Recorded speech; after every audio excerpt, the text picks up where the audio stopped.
From the National Newsroom of the Canadian Press, I'm Jason White.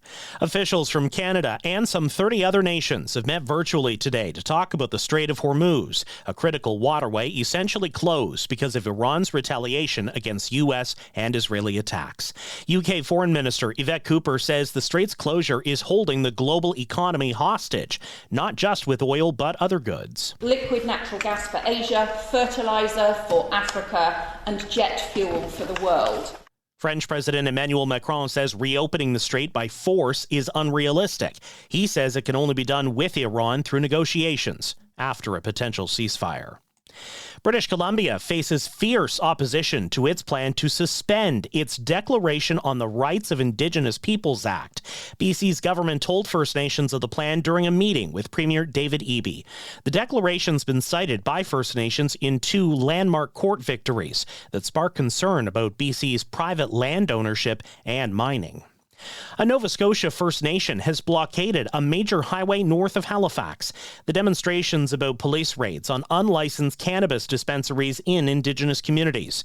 Tensions have been rising between Nova Scotia's government and First Nations since the Justice Department directed police in December to crack down on unlicensed cannabis shops. Water restrictions have been lifted in the Calgary area as work continues to replace an ailing major water main. Well, Calgary, you did it. We did it. Calgary Mayor Jeremy Farkas says effective immediately, the nearly month-long restrictions, which encourage shorter showers and less toilet flushes, have been lifted. The restrictions were necessary after the main water main burst in late December, the second major break in 18 months. But Farkas says there are no guarantees. This feeder main is critically compromised, and yes, one where it could fail again at any time. A new replacement line is scheduled to be ready by the end of the year. Bill Graveland, The Canadian Press, Calgary. Ottawa's not directly responding to Toronto City Council's call to keep ice out of the World Cup. The federal public safety minister's office says Canadian law enforcement agencies are solely responsible for law enforcement in Canada. Toronto will host Canada's opening game of the FIFA World Cup, June 12th. Dan Levy is ready to grab the attention of Netflix audiences with his first original scripted series since Schitt's Creek. Big Mistakes combines his comedy prowess with the avant-garde sounds of Canadian electroclash musician Peaches for the score. Levy says he wanted the show to have a Peaches aesthetic. It felt totally in line with the show, and what she delivered was like, there is a euphoria that comes when you're creating things and a piece of the puzzle comes in and just blows your expectations out of the water. Big Mistakes premieres April 9th on Netflix. This is the Canadian Press.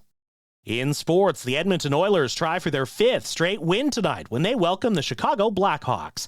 A win would move the Oilers into a tie with idle Anaheim atop the NHL's Pacific Division. Meanwhile, the Ottawa Senators look to renew their playoff push when they host the Atlantic Division-leading Buffalo Sabres. Ottawa has lost 3 straight games, but remains in striking distance of the last Eastern Conference postseason spot. Canada looks to lock down a bye to the semifinals at the World Men's Curling Championship in Utah when it finishes the round robin with games against Germany and Norway. Matt Dunstone's team sits third after this morning's draw. And newly released body camera footage shows Tiger Woods expressed astonishment as he was handcuffed after crashing his vehicle last week in Florida. Woods is accused of impaired driving, but he says he was looking at his phone and changing the radio station when his speeding Land Rover clipped a truck and rolled onto its side. From the Canadian Press, I'm Jason White. Thanks for listening. Don't forget to follow and subscribe. For more of today's top stories, visit thecanadianpressnews.ca.